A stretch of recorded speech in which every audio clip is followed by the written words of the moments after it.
शहापूरच्या दमाणिया English school शाळेमध्ये अतिशय घृणास्पद आणि संतापजनक अशी घटना घडली आहे. शाळेच्या बाथरूममध्ये रक्ताचे डाग होते म्हणून मासिक पाळीच्या संशयावरनं 14 ते 15 वयोगटातील तब्बल 12 विद्यार्थिनींचे कपडे उतरवून शाळेने तपास केला. हे अतिशय क्रूर आहे आणि मुलींच्या आत्मसन्मानावर घाला घालणारं कृत्य आहे. मासिक पाळी आली म्हणजे काही गुन्हा नाही, पण रक्ताचे डाग आढळले म्हणून शाळेकडून ही क्रूरतेची परिसीमा गाठणं म्हणजे अतिशय लज्जास्पद अशी बाब आहे.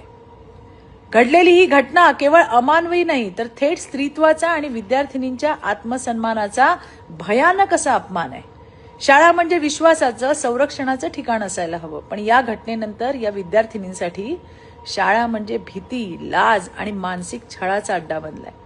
या घटनेबाबत संबंधित मुख्याध्यापकांवर पॉक्सो अंतर्गत गुन्हा दाखल झाला असं समजतंय.